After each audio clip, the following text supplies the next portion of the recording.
É importante que a gente tenha esse olhar do que é o interior.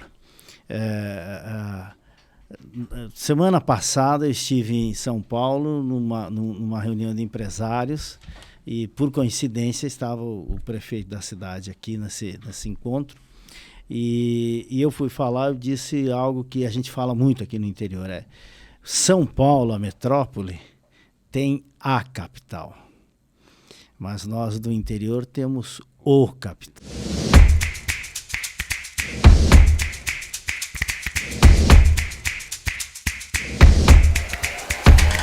Valendo. Olá, pessoal! Começando mais um Ribeirão Podcast, o que dá certo no interior do estado de São Paulo. Hoje a gente está aqui com um super convidado, já vamos apresentar ele para vocês, o Jamil Albuquerque, mas antes a gente só vai falar dos patrocinadores, né, Gabi? Vamos lá. De patrocinadores temos as nossas próprias empresas e vou começar falando pela Sonar Data Design. Então, se você tem uma empresa que tem muitos dados e pouca informação, procure pela gente. A gente é especialista em transformar os dados que a sua empresa tem em informação útil para o dia a dia, para a área comercial. E o segundo patrocinador nosso é a Mela Morá. Então, se vocês quiserem seguir e puderem, seguir a gente na rede social, dar um like aqui no vídeo, seguir a gente aqui no canal também, se inscrever no canal do YouTube, elas cuidam de tudo isso pra gente, então fazem um super trabalho, super indicado. Se você precisar de alguém de marketing aí, pode procurar elas. Nosso último patrocinador é a Aguilar Consultoria. Essa é a nossa área de consultoria. A gente é focado em cartório e em consultoria financeira. Então, se você conhece um tabelião, se você trabalha em um cartório e acha que tem espaço para a gente trazer o que há de melhor de gestão para o seu cartório, procure pela gente. Se você também tem uma empresa e quer ter a sua DRE, o seu fluxo de caixa na mão, fácil, todos os meses, sem ter muito esforço, procure a gente também, que a gente trabalha com todos os tipos de empresa para essa parte financeira. Agora, Lê, eu só queria pedir para você falar para o pessoal o que o podcast faz para a gente fazer essa introdução para quem está ouvindo pela primeira vez. Na verdade, pessoal, a gente quer trazer o mundo do empreendedorismo para a nossa realidade do interior do estado de São Paulo. Então, a gente está aqui com um morador, com um conterrâneo de Ribeirão Preto, um cara de sucesso, e que eu vou começar falando da vida dele aqui para vocês, e vocês vão ver que ele também teve dificuldades como nós temos, ele tem realizações como nós também almejamos ter, e aí vocês vão ver que a nossa realidade, todo mundo começa tentando. Então você tem que tentar e a gente está aqui para te ajudar. Vai lá, pode apresentá-lo agora para gente. Gente, Jamil Albuquerque, tô tentando falar com esse homem já faz um tempo. Gui, muito obrigado, trouxe ele para cá. Nasceu em Monte Carlo, Santa Catarina. Ele é economista de formação, especialista em marketing. Vou até tomar fôlego aqui. Professor da Universidade da Califórnia. Cara, é muito chique, né? Professor da Universidade da Califórnia é muito chique. Foi membro do conselho de algumas empresas, dentre elas a Embeleze. Ele é autor de mais de 10 livros, eu vou citar alguns aqui. Filósofo contemporâneo, conselheiro da Fundação Napoleão Hill, presidente nacional do Mastermind e orador da ONU. Uma salva de palmas para essa lenda. Acabou o papel aqui, mano. Dentre os livros que ele fez, já vou passar a palavra, Jamil. Seja um profissional de alto rendimento, líder com mente de mestre, as 17 leis do triunfo, a filosofia do sucesso, como pagar as contas com a mente. Essa daqui você vai me dar um briefing. Com certeza. Prosperar, a arte de liderar pessoas. Não. De lidar com pessoas. Eu gostei muito desse título. Como um Rolling Stone. Como um Rolling Stone, o CEO do rock.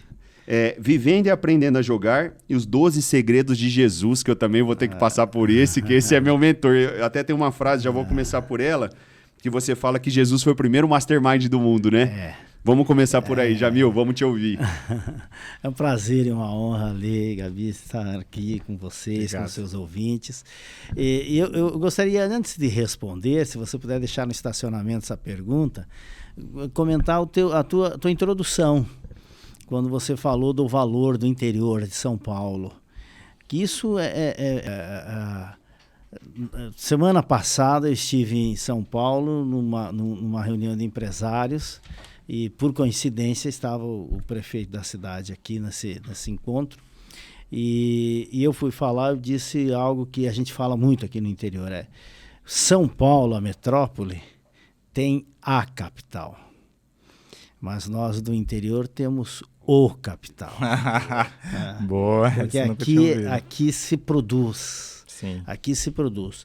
Se pegar o interior de São Paulo, dali de Campinas para cá, e fizer um país independente, é o 22º país mais rico do mundo. Caramba! Só tem 21 países mais ricos que esse país chamado interior de São Paulo. Então a potência, a pujança e o vigor do que é esse estado, esse continente chamado São Paulo, ele precisa ser exaltado, porque esse é um equívoco que nós brasileiros temos por algum momento na nossa memória emocional. Nós não exaltamos os nossos valores, as nossas virtudes e as nossas forças. Ao contrário do americano, que o foco dele é no winner, Sim. é no vencedor. We are the champions, nós somos os vencedores, os campeões. Eu vi uma coisa disso que o senhor está falando, que acho que 90% dos americanos nunca viajaram para fora. Então eles têm muito mais isso de conhecer o país deles, de exaltar aquilo, né? Tem um filme chamado A Vida em Preto e Branco, altamente terapêutico, vale a pena assistir, em que o professor está explicando e alguém pergunta, um aluno pergunta, e o que tem depois da rua tal? Cria aquele silêncio e o professor, não tem nada depois da rua tal, ou seja, não existe mundo fora dos Estados Unidos. A simbologia é essa, eles vivem aquilo, é o campeão, eles gostam do campeão. No time for loser, não tem tempo para perdedor. Por isso o Homem-América, o Capitão América, o Homem de Ferro, o Superman, a Mulher Maravilha, o Batman, o Spider-Man, o Homem-Aranha, eles gostam de heróis. Eles valorizam o herói, valorizam o que dá certo. E isso que vocês estão fazendo aqui é uma mexida em cultura. Sim. E a cultura se leva um tempo para mexer, se leva pelo menos uma década para consolidar uma cultura, para fazer com que ela se torne visível e perceptível. Então, o que vocês estão fazendo é isso, é uma semente de uma nova cultura. Jamil, muito bacana essa ponte que você está fazendo. Eu queria que nesse primeiro pedaço você conseguisse mostrar para as pessoas qual que é a importância de tentar, de acreditar no sonho, porque hoje eu estou entrevistando um cara realizado. E eu creio que na sua vida nem sempre foi assim. Aliás, na de todos. Eu queria que você conseguisse fazer essa ponte para falar, eu, Jamil, estou aqui hoje, consegui. Qual que foi o caminho que você traçou, Jamil? Alexandre, assim, a vida é que nem a natureza. É altos e baixos. Aquele conselho de Creso para o rei da Síria, o grande filósofo que foi rei da Líbia, virou prisioneiro e depois virou conselheiro de Ciro o Grande. Um dia Ciro perguntou a eles, Creso, você que foi rei, você que foi presidiário, você que é conselheiro, diga-me, fale-me sobre a vida. E ele disse, a vida é como uma gangorra, com altos e baixos. Por uma questão de equalização da própria natureza, você vai ter 50% do teu tempo baixo, 50% do teu tempo alto. Mas as mentes lúcidas, elas conseguem compreender esta gangorra da vida e conseguem equilibrar de forma que fique mais alto do que baixo. É uma gentileza que a justa lei máxima da natureza faz para as mentes lúcidas.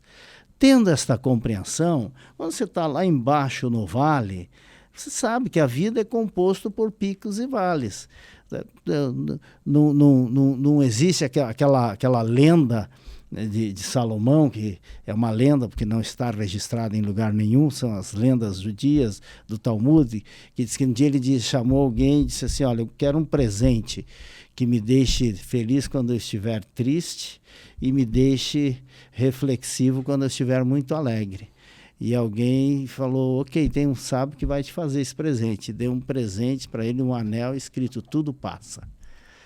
Se você estiver muito alegre, vai passar também. Caramba, que legal. A Bíblia fala, né, que não tem profeta que não tenha passado pelo deserto, Não que é tem onde a gente jeito. aprende. Então, a minha história é uma história comum como de outras qualquer. E eu costumo dizer assim, eu já estou batendo na porta dos 60 anos. Então, eu costumo dizer o seguinte, quem nasceu nos anos 60, dizer que nasceu pobre é redundância. Porque todos nós éramos pobres. O Brasil era pobre, era um país muito pobre. Então, eu nasci numa situação muito adversa.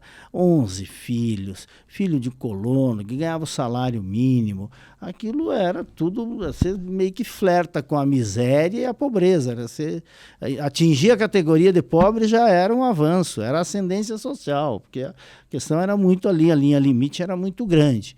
Agora, houve um fato que mudou a minha vida, que foi a leitura de um livro de Napoleão Hill. Aos 14 anos, eu estava na biblioteca e encontrei o livro A Lei do Triunfo, volume 1, volume 2. Aí eu peguei, era uma sexta-feira à tarde, peguei o volume 1 e levei para ler no final de semana. Porque como eu era de uma casa religiosa muito rígida, eu não jogava futebol, não ia ver TV, não via cinema, até porque não tinha dinheiro para isso, né? Quando você é muito pobre, o dinheiro que você tem é para sobrevivência básica. E ler era o meu lazer. E nesse livro, nas primeiras páginas, esse Napoleão Hill mudou, virou a chave mental. Ele disse, olha, você não é pobre, você está sem dinheiro. Essa compreensão me encheu de esperança. Falei, pera, tem alguma coisa aqui que eu preciso saber. E aí, baseado nesse livro, eu montei um planejamento de onde eu estava, onde eu queria seguir. E eu me mantive fiel nesse planejamento. O livro A Filosofia do Sucesso, que você citou aí, é este planejamento desenhado. Que legal. Passo a passo.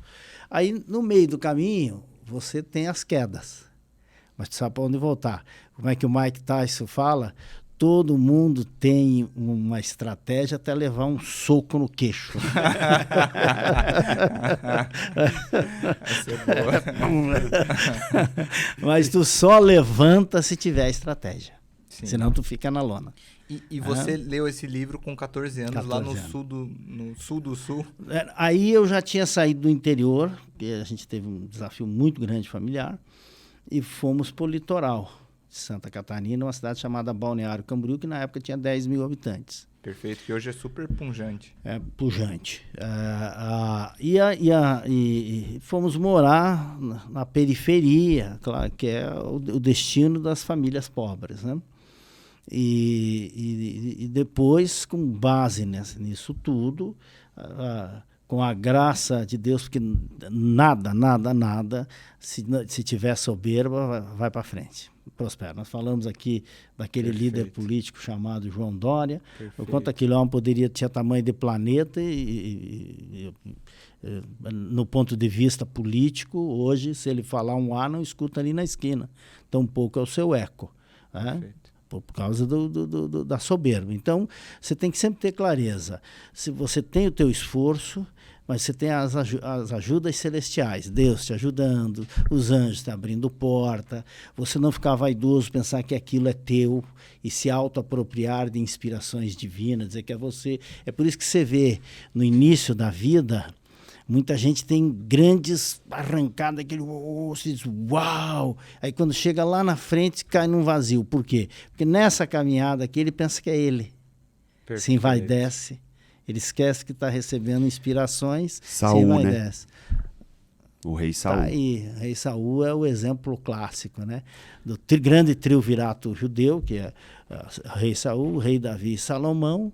Ele foi o que teve a tragédia porque se ensoberbeceu. Então, com a ajuda de Deus, com um planejamento, com um esforço pessoal, tive todos os solavancos que qualquer ser humano tem. A jornada do herói, né? Não existe. Mas quando você sabe que você está numa jornada de heróica, a ferida vira uma medalha. Perfeito. A cicatriz vira um charme. Então você caminha com mais força, porque não existe combustível melhor para o ser humano que a esperança, né? Você ganha sobrevida quando você tem esperança. Sim. Você tem uma sobretaxa, você sabe que do lado do deserto tem a terra prometida, você suporta tudo que está aqui. Me conta uma coisa. Você falou que leu o livro e se expandiu a sua mente, você foi para o interior, foi para Camboriú. Eu quero saber em que momento que você descobriu, falou assim, poxa, eu acho que eu tenho talento, acho que eu quero isso para minha vida, que você decidiu... Porque tem a situação em algum dos livros que você fala, como que é, o cara obstinado, ele atrasa, mas ele não deixa de chegar no objetivo. Ele simplesmente adia. Então, você tinha esse objetivo claro desde quando e qual que era esse objetivo? Essa é a diferença entre o teimoso e o persistente. Que é uma dúvida que existe. Né? Não sei a diferença. O teimoso... Vou só repetir a frase aqui. Para um homem determinado, seu plano pode demorar, mas nunca falhar. Nunca vai falhar. Porque o teimoso, ele não muda a estratégia. O teimoso, ele fica ali. Né? Tranquilo. Usar novo valor para não bater na mesa. Né? Mas o persistente não, ele tem o objetivo... A palavra persistir vem de percorrer, vem de perímetro.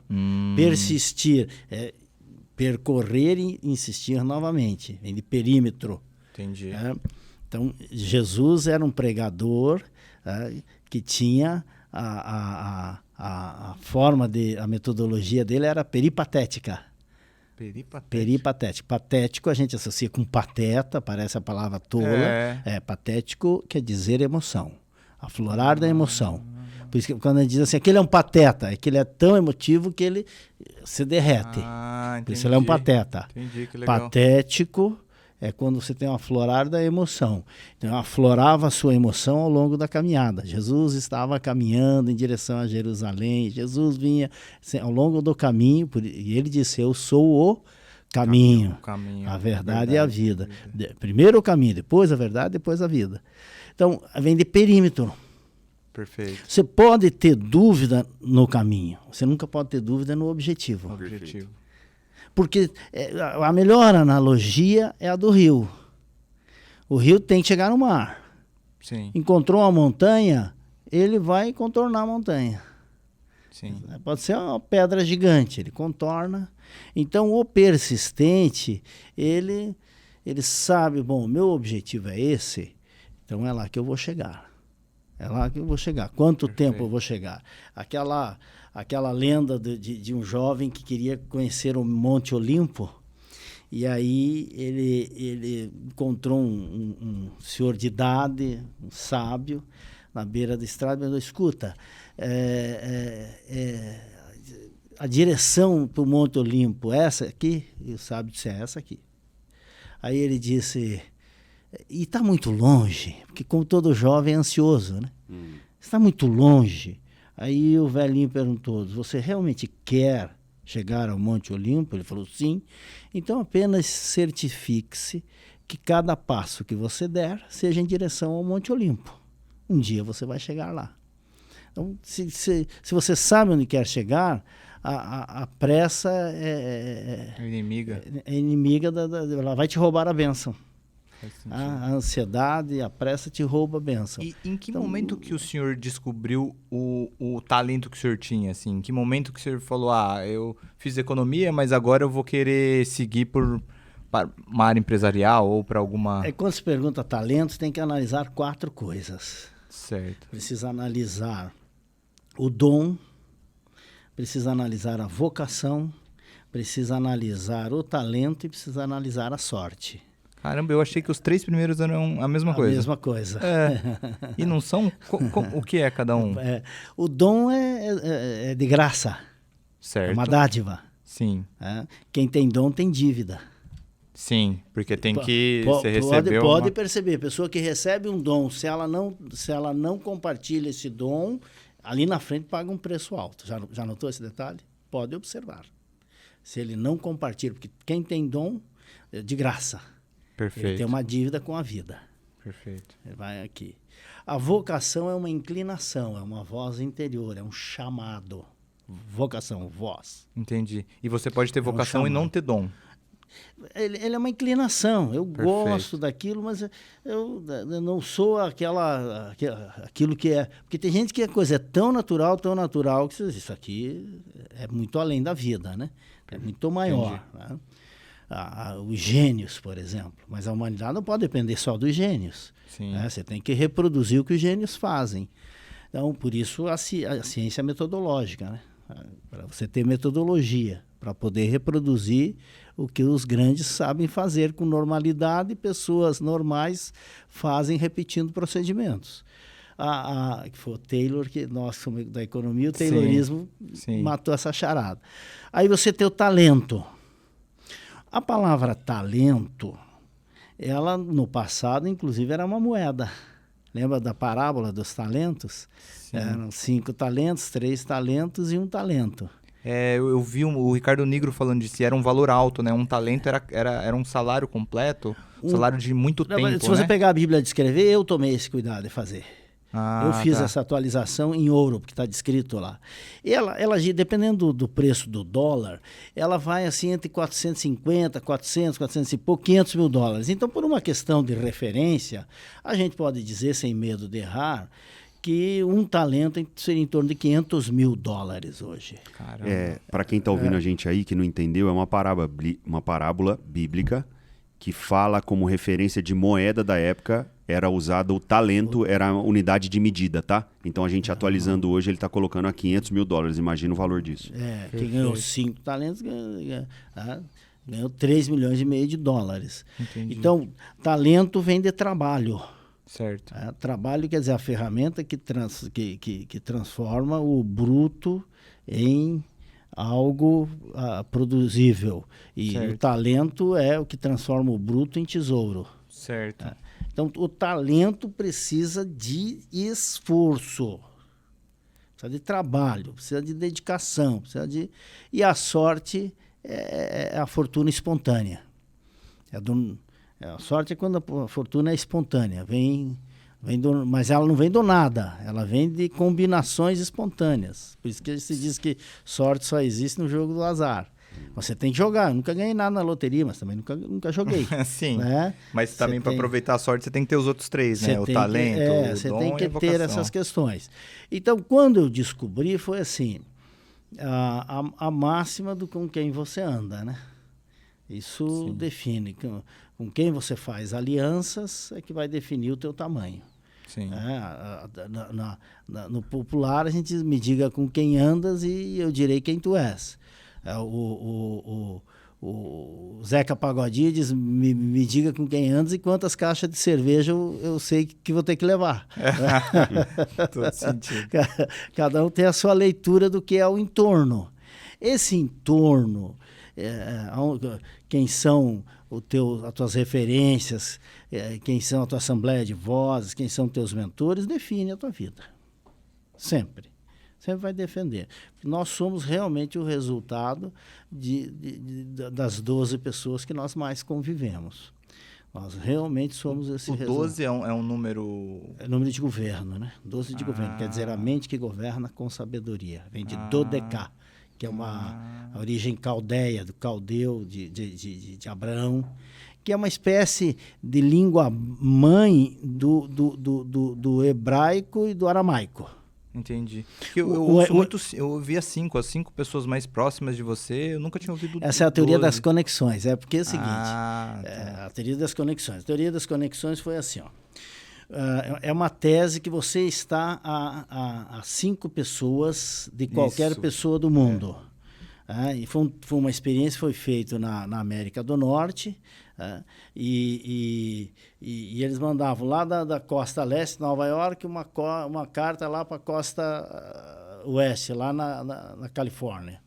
Aí eles colocavam lá, como é que é o teu sobrenome, Alexandre? Aguilar. Então eles colocavam lá uma carta, Alexandre Aguilar. Chegava lá, não tinha endereço, não tinha cidade, não tinha nada. Chegava lá, Alexandre Aguilar. Aí eu conheço uma família Aguilar que mora lá, ali em Orange County. Então vamos lá, chega lá, Alexandre Aguilar, tem alguém que tem esse nome lá, tal. 4, 5 pessoas depois você chegava na pessoa. Caramba. E eles fizeram várias vezes daqui e daqui para lá. Então, quantas pessoas você está a 5 pessoas de qualquer pessoa do mundo. Essa é a teoria das conexões. O que acontece? E foi bom que você tocou nisso, que dá para corrigir aqui, você que tem audiência. Vocês que têm audiência aqui, o Ribeirão. O que acontece é que o Jim Rohn, ele nunca escreveu nenhum livro. O Jim Rohn só fazia palestra. Jim Rohn?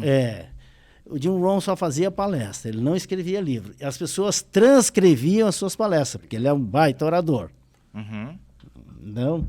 E aí você, às vezes, quando está falando, você não tem o compromisso de... E ele falou, alguém transcreveu, e como ele tem muita audiência, ele é uma espécie de papa do marketing multinível. Uhum. Né? Então, de vez em quando se encontra essa versão, mas não é 5, não, é 12. O 12 territórios, 12 tribos, 12 filhos de Jacó, 12 filhos, apóstolos, né? 12 filhos homens, né? Porque Jacó teve 12 filhos homens e uma mulher. Né? Então, 12 apóstolos, 12 candelabros no templo, 12 discípulos inicialmente, que depois tornaram-se apóstolos. Porque discípulo quer dizer aquele que aprende e segue, apóstolo é aquele que vem após. Os 12 meses, que quer dizer a mente que governa com sabedoria. Então, a vivência com essas pessoas, viver dentro da igreja, aí depois eu fui vivendo na política, você vai indo, aquilo vai te levando. Eu fui dar aula na universidade, eu dei aula durante 4 anos na universidade, e aí migrei para a educação corporativa. Chegamos agora no ponto que eu queria abordar aqui. Mas antes eu queria fazer uma exclamação. Eu nunca vi um cara que conhece a derivação da derivação da derivação da derivação, cara. Eu estou impressionado aqui. Jamil, você chegou vamos falar um pouquinho do Mastermind, que eu quero explicar para as pessoas, porque eu vivi na prática. O Guilherme é testemunha disso. A gente faz consultoria para algumas empresas. E você lida com pessoas e, de repente, você precisa... dar uma chacoalhada em todo mundo. Cara, o que nós vamos fazer? Preciso de ajuda, preciso procurar. Como é que a gente faz? Aí chegamos até o Mastermind, fizemos esse projeto com 6 líderes, Gui? 6 líderes e, assim, são outras pessoas. Segundo a avaliação deles, mudou a vida dos caras. Então, eu acho que trabalhar com isso deve ser encantador, porque eu dei aula um período, não foi na Califórnia, não sou um mestre como você, mas dei aula um período e o que eu digo para todo mundo é assim... O feedback mais sincero que eu já tive na vida foram dos meus alunos. Isso é encantador demais. Eu acho que isso te motiva, te faz acordar. Eu acho muito legal. Eu queria que você falasse um pouquinho dessa sua fase agora, quando você entrou no Mastermind e hoje eu vi uma foto.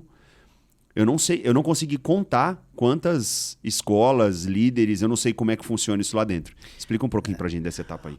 O Mastermind é uma empresa, a única empresa autorizada pela Fundação Napoleão Hill a administrar a sua metodologia. Porque o resto foi caçado que usava o termo, né? Muitos.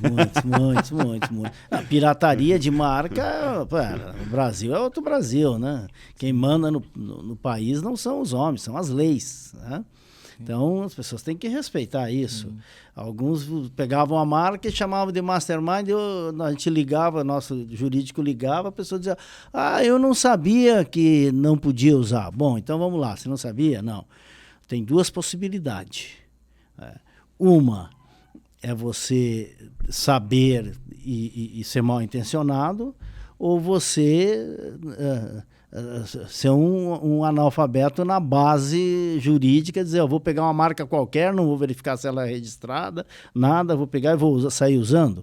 Como é que você quer orientar empresários? Você vai dizer assim, vai lá em tal cidade, entra lá e começa a trabalhar sem saber qual é o plano diretor, quais as regras da cidade, como é que funcionam as leis, como é que se fala na arte da guerra. Regra número 1, conheça quais são as regras do território adversário. Você precisa conhecer, saber. Sim. Então, a pessoa ou é uma vítima das poucas leituras, para não usar outro nome, né? Ou é mal intencionado. As 2 coisas são ruins.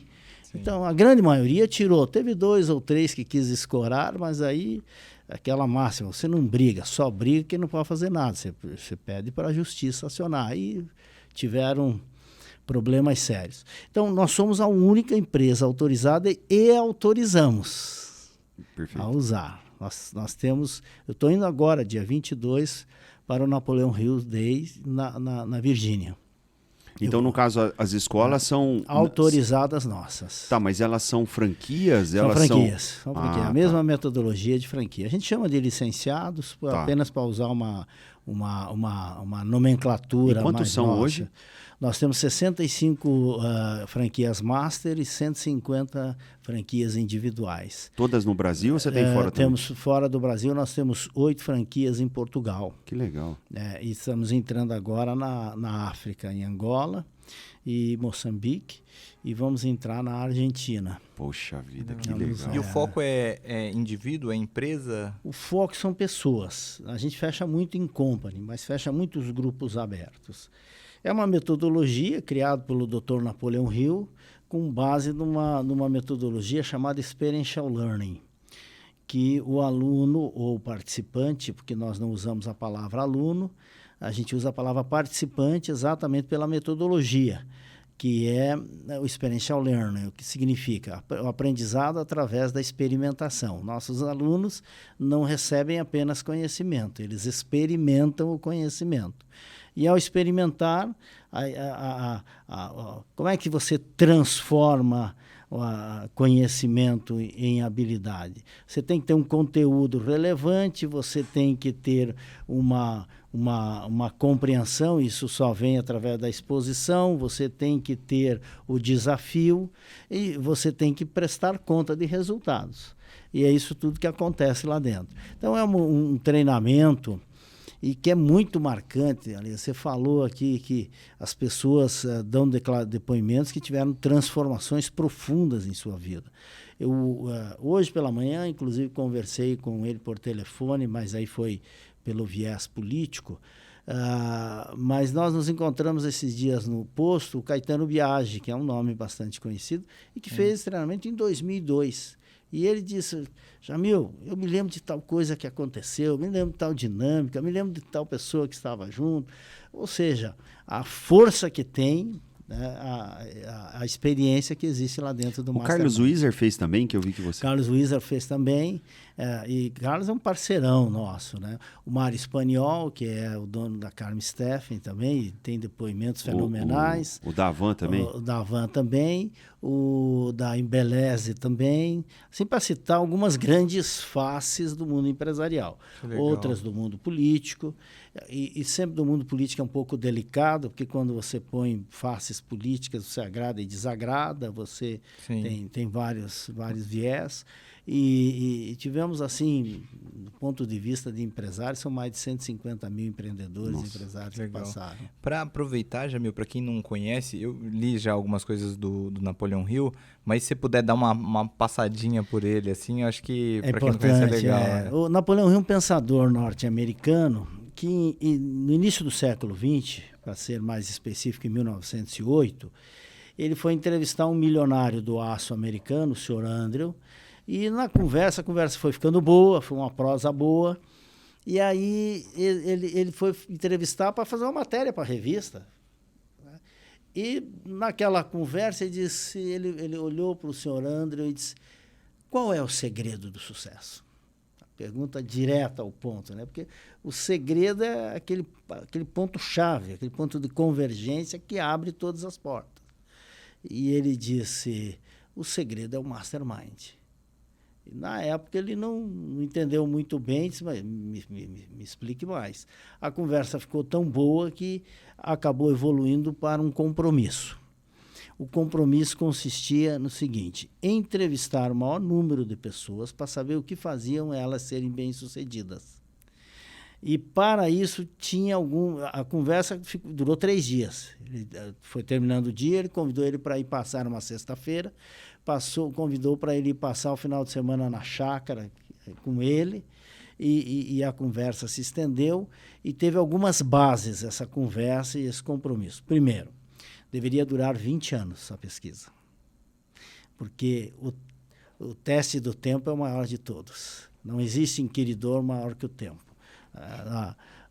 Ele é que vai dizer se você... Os americanos têm uma expressão, que é um ditado popular, uma expressão americana, que eles falam: stand the test of time.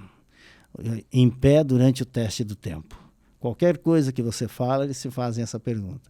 Isso fica em pé no teste do tempo? Então, primeiro, 20 anos. O Prosperar fala isso. Fala isso. Nós falamos no Prosperar. Porque não é você... É um dos livros dele. Não é você ficar rico, é ser rico. Então, o que o Paulo Guedes diz? O Brasil precisa parar com voo de galinha. Né? Parece que vai e desce. Parece que vai e desce. Parece que vai e desce. Então, sustenta ao longo... Você não pode criar balão de gás, que ele vai arrebentar. Quando colocar peso, ele não suporta. Né? Então, ele parece que é bonito, mas colocou peso, ele arrebenta. Então, ele consistia de 20 anos para ver a sustentação. Segundo, ele daria a ele uma carta de apresentação, porque pessoas importantes não perdem tempo, não são carentes. Eles não têm necessidade de conhecer alguém para ficar prosseando. Eles querem coisas úteis, então chega com uma pauta. Terceiro, esse milionário iria ajudar ele em algumas despesas durante 3 anos. E ele disse o seguinte, olha, se daqui a 3 anos isso não te render dinheiro, rasga tudo e joga fora, porque não tem utilidade. Nós vamos pesquisar o que faz a pessoa ser bem-sucedida e não tiver resultado. E ele foi fiel, porque o Sr. Carnegie, Andrew Carnegie morreu em 1916. Ele conheceu em 1908, morreu em 1916, e ele só publicou em 1928. Ele não publicou antes. Caramba, ele manteve os 20, que legal. Manter a palavra. Sim. A importância de você ser ponta firme, não descumprir acordo. Lembra quando nós falamos dos pecados capitais da política? Sim. Não cumprir acordos é um pecado capital. E no mundo dos negócios, a credibilidade é tudo, né? É você saber cumprir acordos. Concordo. E não ser leviano para fazer maus acordos. E se um dia fizer um acordo errado, ter o estofo de olhar nos olhos e dizer, olha, o acordo foi tão ruim que eu não vou conseguir cumprir, mas eu preciso ter aqui a dignidade de rever com você. São coisas que precisam ser feitas. E ele manteve, quando ele publicou em 1928, ele listou 17 características da liderança. 17 comportamentos empreendedores, e aí ele criou uma metodologia para desenvolver, porque pela lei das probabilidades estatísticas, você não nasce com as 17 competências. É quase impossível isso acontecer. Então, precisa desenvolver isso. E você que fez, ele sabe que cada sessão tem um espaço exatamente para aplicar, para a gente testar, volta para a sala, você presta conta para uma pessoa, depois você presta conta para o grupo, você vai desenvolvendo para ir medindo, aferindo os resultados. E não existe desenvolvimento sem identificação também. Se você não souber onde você é bom, onde você é ruim, onde precisa melhorar, não tem como progredir também. Então, o passo da aceitação, eu acredito que é um passo enorme. Então, admitir essa situação, né? Enxergar e admitir. E essa metodologia, ela foi sendo revisitada, assim, até os dias de hoje? Ela foi tão revisitada que, em 1970, o doutor Napoleão Hill faleceu, no ano de 1970, e o doutor Kolbe, que era um pesquisador, pegou essa metodologia dele e levou para uma escola de negócios bem conhecida, chamada Harvard, que é a maior escola de negócios do mundo. E colocou sob sabatina, e em 1973 ele publicou a tese de doutorado dele em cima da Experiential Learning, baseado para mostrar que realmente aquilo funcionava. E funciona até hoje. Porque tem coisas que são mutáveis e tem coisas que são imutáveis. É que nem a Bíblia Sagrada, que nós citamos aqui várias vezes. Então, o que é imutável é mais ou menos como o sol. Todas as manhãs nós sabemos que o sol vai nascer. Mas todas as manhãs ele traz a esperança de um novo dia, um novo jeito de ser, um novo jeito de fazer, um novo jeito de olhar. Então, as metodologias consagradas, clássicas, são assim. Você traz coisas novas, você faz ajuste, mas ela se mantém no trilho, ela continua sendo um conector de desenvolvimento humano, muito eficaz. Eu queria fazer um link aqui, que eu vi que você citou a palavra de Deus muitas vezes na sua trajetória. Então eu estou vendo que isso está muito enraizado no seu cerne, nos seus valores. Você consegue falar para quem está ouvindo a gente? Porque eu sou um cara que acredita absurdamente nisso que você está falando e eu acho praticamente impossível a gente chegar sem a fé. Você consegue falar das experiências que você teve relativo a isso? O quanto fez diferença essa crença em Deus para toda a sua trajetória? Se eu for falar de experiências de fé aqui, aí é 3 horas falando só delas, porque eu nasci em berço cristão protestante. Então, uma tônica do protestantismo é você ter a crença no sobrenatural e você estar próximo do sobrenatural e buscar o sobrenatural e treinar sua mente a enxergar o sobrenatural. Então, toda a formação protestante evangélica é com esse olhar no sobrenatural. Então, eu experimentei momentos assim muito fortes na minha vida, de milagres dentro e próximo de mim. Agora, a Bíblia, o modelo judaico-cristão, não existe civilização sem religião. Quem fala isso é um neófito, não percebeu como é que funciona a vida. A única civilização, quando eles dizem, os gregos não tinham religião. Conta para mim o que é neófito. Novo no assunto, um novo pensador, um iniciante. Aprendi mais Desculpa, às vezes você tem, é bom sempre dar esse feedback. Sou esse iniciante. Grego. Os gregos não tinham religião. Toda a mitologia dela é um processo de religação. Eles eram muito filosóficos, né? Não, eles deram uma grande contribuição para a humanidade, que é o pensamento analítico, né? Que a gente chama de filosofia. O crítico, o pensamento de critérios. Essa super contribuição. Mas toda a humanidade se desenvolveu, se organizou culturalmente através das suas religiões. Então, o modelo judaico-cristão, ele é o modelo, ao meu ver, aqui é uma opinião pessoal, que facilita muito as coisas se organizarem. Porque ela premia a livre iniciativa, a salvação é individual, ou seja, ninguém te salva, é você que tem que se salvar, é você que tem que se arrepender. É um processo meritocrático. Salvação é meritocrático dentro do cristianismo.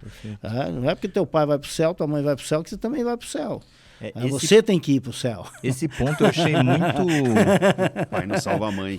Muito interessante que eu vi, estavam falando das contribuições da igreja, era um ateu conversando, falando sobre isso. Eu estava vendo um programa que ele falou que é inimaginável o quanto a Igreja Católica em si inicialmente contribuiu, porque você traz um novo pensamento em que todo mundo pode ser salvo, não é igual antes da Igreja Católica, na qual os líderes, os reis, por exemplo, eram os líderes religiosos. Então, eles tinham o poder e tinham a salvação. Depois da Igreja Católica, ela trouxe a ideia de que mesmo um escravo, mesmo uma pessoa que está subalterna ali, hierarquicamente, ela também pode ser salva. Ela pode ser superior ao rei. Então, essa quebra de paradigma, ela é tão linda, assim, de olhar ela tirando o viés religioso, olhando ela só ela em si, né? O efeito dela. É muito legal socialmente, né? O quanto você muda a sociedade só por você trazer essa possibilidade do cidadão, independente de religião ou não, todas as pessoas poderem ser salvas, né? Terem acesso ao reino de Deus, né? É a esperança. O combustível da vida é a esperança. Você tem um livro que fala Os 12 Segredos de Jesus. Como que você dividiu isso em 12? Porque você estava falando do número para o Gabi, então acredito, porque a obra perfeita, até onde eu sei, é o 7. 7 são os 7 dias glaciais que foi feito o planeta. Dentro da minha do que eu conhecia, eu imaginava que a obra perfeita eram 7. E eu tô vendo que tem um colegiado aí numérico de 12. Quando você divide em 12 segredos de Jesus, você consegue dar um caminho, um cerne desse livro pra gente, só pra gente poder entender como é que você usou isso pro mundo dos negócios ali? Isso foi uma pesquisa, porque quando você começa a ler a Bíblia com outro olhar, quando você começa a ler a Bíblia como um pesquisador e não como um leitor raso, você começa a perceber que tem coisas que aprofundam muito mais do que o óbvio. Aquele óbvio que nós ignoramos, a gente começa a perceber. E ao mergulhar e aprofundar, eu fui notando que tinha algumas chaves cósmicas ali muito profundas. Então, eu ia anotando, ia fazendo anotações, ia como um leitor, pesquisador, buscador. E aí eu comecei a apresentar essa tese para um físico quântico que eu tenho uma admiração extraordinária, que é o bispo Robson Rodovalho. Ele fundou uma igreja chamada Sara Nossa Terra. E ele é sociólogo, um homem que foi 2 vezes deputado federal, é um físico quântico, é um dos sacerdotes que eu mais admiro. Ele tem um livro sobre Gênesis, se eu não me engano, né? Ciência e Fé também é fenomenal. E ele não teve medo de trazer a ciência para perto da fé. Porque tem muito sacerdote que tem medo disso. Por que ele tem medo disso? Ele tem medo que a ciência afaste a pessoa da fé. E é o contrário.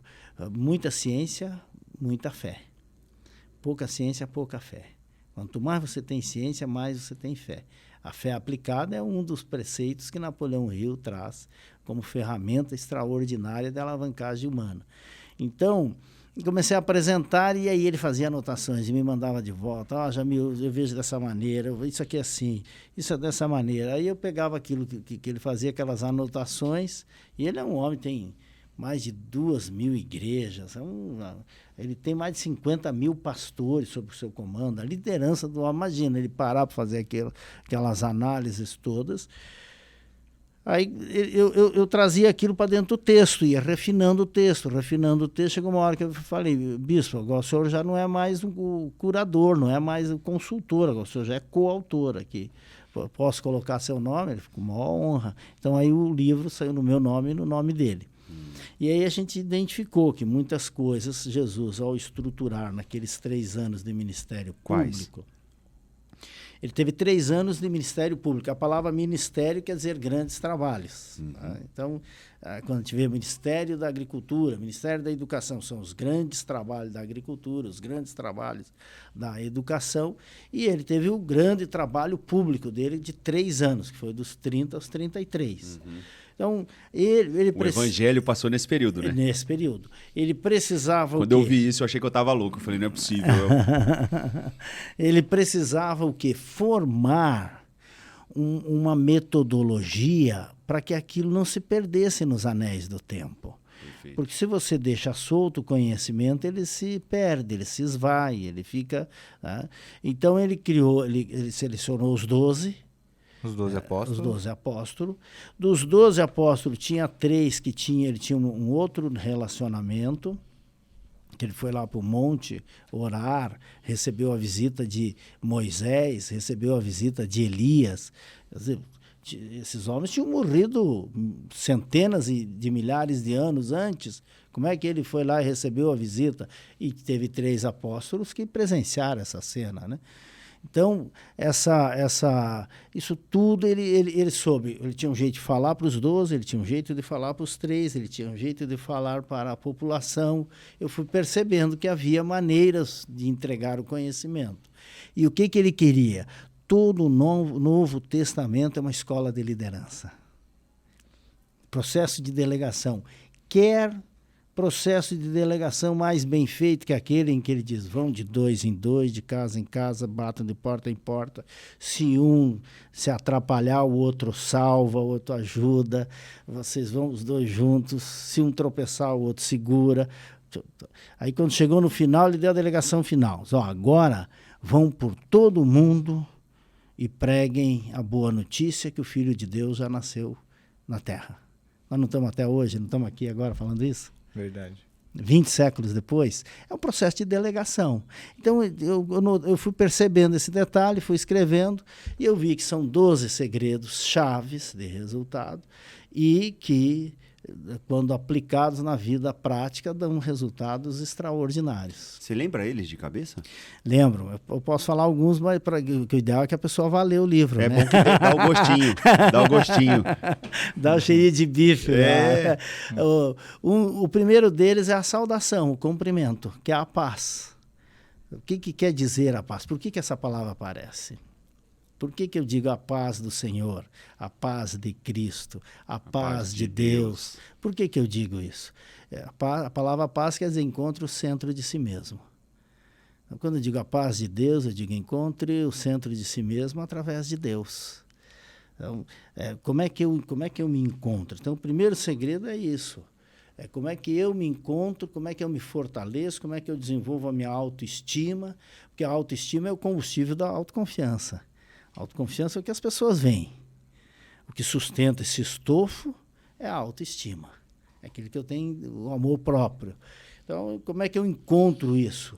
Se eu tenho o centro de si mesmo bem definido, na hora que você vai negociar, na hora que você vai conversar, na hora que você vai caminhar, todo o teu olhar da vida é outro. Depois ele trabalha muito a questão da tolerância também, que, veja bem, dos 12, ó, veja que time esquisito que ele tinha ali. Um traiu cobrador ele. de impostos, era... Cobrador de impostos, para a gente saber. Pescador. Saber o que é um pregador de impostos. O outro caçava cristão. Mas daí ele vem depois, ele não chegou a ser apóstolo. Não Tarso, era né? dos 12, né? Não, esse era... Ele não chegou a ser um dos 12, e naquela Paulo. votação ele não entrou, né? Quando Judas morreu, eles fizeram uma votação para substituir, e ele perdeu a votação. Ele perdeu, foi Matias que ganhou. Ele não tem o título de apóstolo na Bíblia, né? Mas claro que há quem diga que o cristianismo é muito mais paulíneo do que cristão, porque foi ele que levou para o mundo, né? Então, ele tinha um traidor, vendeu ele por 30 moedas de ouro.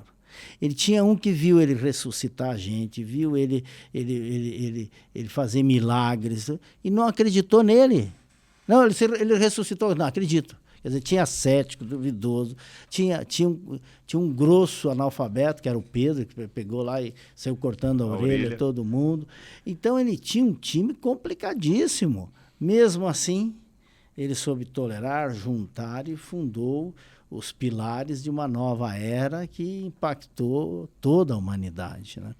Então, esse olhar, quando se começa a analisar o Cristo, o Jesus humano, o Jesus líder, é possível transcrever para o dia a dia, é possível trazer para o nosso modelo de agir de uma forma muito, muito bonita. Poxa, que incrível. Vale a pena ler. Com certeza. Todos esses, esse né? Agora livro, tem um campeão de vendas. Veja aí, bem, né? esse livro ele ficou muito tempo entre os 10 mais vendidos da revista Veja. Olha. Os 12 segredos de Jesus. É porque eu vi que A a arte de lidar com pessoas, que é um mote incrível, né? Poxa, eu acho que deve ser muito difícil escolher Caramba, agora me fugiu o título. Um título. Não é fácil, né? Você escolher o título. Já me falaram que primeiro as pessoas escrevem, depois elas escolhem o título. Sempre. Então esse título é uma pegada muito legal. Aí eu li ali 220 mil exemplares, que já deve estar ultrapassado aí, né? Viu? Agora essa é a 29ª edição, a 28ª, né? 26ª ali embaixo. 28ª. Então, já saiu a 29ª, já saiu a 30ª já. Caramba, que legal. Esse eu peguei lá em casa na hora que fomos sair. Já está na 30ª. Então, a editora coloca 10 mil exemplares cada edição. Caramba, que legal. Então ele já está em 300 mil. Não, 10 mil. 10 mil. Ele está com 220, 230, 240. 10 mil. Não. É que, na verdade, se está na 28ª, ele já vendeu mais de 220 mil, essa apuração não deve ser 10 por edição. Teve edição de 5 mil também. Pode ser. Teve edição de 5 Pode mil, Porque é o seguinte, um livro, eles colocam edição de 3 mil, porque vender qualquer coisa não é cafezinho muito pequeno, né? Verdade. E vender livro mais ainda. Verdade. Então, teve edições no meio que foi de 5 mil. Por isso Perfeito. que não Indo já encaminhando para o nosso final, Jamil, você conseguiria resumir em uma... Que frase você diria que é o segredo de sucesso? Como baseado em Napoleão Hill, que estudou tantas pessoas, você que já passou tantas pessoas pelo Mastermind, se fosse resumir em uma frase, que frase você diria? O espelho. O espelho, olhe no espelho. O segredo do sucesso é você. Perfeito. Eu queria deixar outra frase aqui, e eu queria que você falasse sobre essa, porque eu acredito que muito empresário que ouve a gente, quem está tentando, quem está aspirando e quem não está empreendendo ainda, mas que pensa nisso, vai passar por esse momento aqui, que pare de querer resolver tudo sozinho. Eu acho que é um fardo que todo mundo às vezes precisa olhar para si mesmo, e eu queria que você explicasse um pouquinho para quem está tentando fazer isso, o que ele deve fazer. Uma vez perguntaram para o John Kennedy, o lendário político americano, qual era o segredo do sucesso. E ele disse assim, não sei, ainda não descobri. Mas do fracasso eu sei que é querer agradar. Essa é famosa. Do fracasso é querer agradar todo mundo. Querer agradar né? todo mundo, né? Então, o primeiro passo é assim, a pessoa ter uma autoestima suficiente para não querer agradar todo mundo. Depois ele perceber que o tamanho dos braços são curtos. Quem quiser crescer precisa saber compor. Precisa saber multiplicar esforços, precisa saber a arte de delegar, precisa ter metodologia, que na linguagem, no jargão gerencial, chama-se processos, que tem que ter início, meio e fim. Então, se não tiver isso, a pessoa vai que nem andar de bicicleta. Né? Ele para de pedalar, anda um pouco, mas vai cair. Ele precisa formar pessoas, se despir da vaidade, não ter medo de concorrência, porque não tem jeito, você vai ter concorrência, né? Quem forma líderes forma concorrente. Agora, se a pessoa for interessante, as pessoas só vão ficar com você se for interessante ficar com você. Se tiver medo disso, vai sofrer. E vai sofrer bastante, porque aí quando perde alguém, porque é muito comum a pessoa dizer, mas eu vou treinar, ele toma o meu lugar. Mas se você não treina, você está pronto para perder o teu lugar, a concorrência vai te tomar o lugar. Então, agora, se ele tomar o teu lugar, tu pode ir para cima. Esse é o segredo, você vai abrindo caminho. O Flávio Augusto fala, né? A estabilidade, a segurança não existe. Sim. E só mais uma pergunta nessa... E ele entende disso, né? Porque uma pessoa que era bilionária, daqui a pouco mudou tudo na vida dele, né? Ele conta. E nessa linha, só mais uma pergunta sobre isso. Quando você diz que o segredo é você treinar as pessoas para elas quererem ficar com você e não agir pelo medo. E qual que é o segredo disso? Como você conseguir... Porque eu vejo muito empresário que a empresa vai crescendo e aí ele vai contratando pessoas boas, em muitos casos melhores do que ele. E como ele consegue fazer para estar sempre conseguindo motivar essas pessoas? Porque vai sendo mais difícil. Eu acho que o jogo vai ficando mais difícil com o passar do tempo, né? Como se manter sempre... Qual é a tua visão? As pessoas só seguem você se você estiver indo para algum lugar. Se você estiver indo para algum lugar, as pessoas te seguem. É por isso que tem maluco que tem seguidor. Não é isso? Porque ele diz uma visão, ele pelo menos. Faz uma visão. Perfeito. Então, as pessoas só ficam com você se você estiver indo para algum lugar. E aí elas vão te seguir. E aí, claro, a tua visão tem que ser uma visão que seja interessante também, né? Uma visão que seja... nós estamos vendo aí na campanha política. Um diz assim, todo mundo vai comer picanha. O outro diz, olha, nós faremos um país melhor, nós vamos cuidar da nossa geração, nós vamos cuidar das nossas crianças. Ele está olhando o futuro, o outro está olhando ali uma roda de cachaça. E o outro está pregando lá na frente, olhando além do horizonte, olhando além da curva do rio. Um está levando para lá. Então, aí, por isso está todo mundo surpreendido. Mas onde é que saiu tanto voto para esse homem? Achavam que ele era um louco. Se é ou não é louco é outra história, mas o fato é que a visão que ele mostra para as pessoas, ela está mais nítida, está com mais ingrediente de esperança, está com mais ingrediente de futuro. Isso traduzindo vai para todas as outras áreas. Que é o que a gente discutiu muito sobre propósito também, né? Acho que vai nessa linha aí. Verdade. Sim. O propósito tem que estar claro. Verdade. Jamil? Que é o princípio número 1, né? O objetivo principal bem definido. Eu acho que daria para a gente conversar aqui um feriado inteiro. Minha conversa do senhor Andrew e o Napoleão. Nossa, verdade. Gostaria de te ouvir por horas, assim. Não queria nem perguntar, queria terceirizar as perguntas pro Gui aqui que já sabe, só ouvir aqui, cara.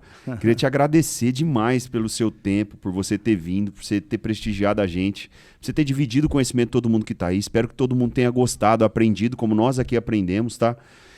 Gabi, você quer fazer as considerações finais aí? Eu queria lançar uma moda copiando o Joel J. O Joel J é um podcaster também relativamente famoso, gosto bastante.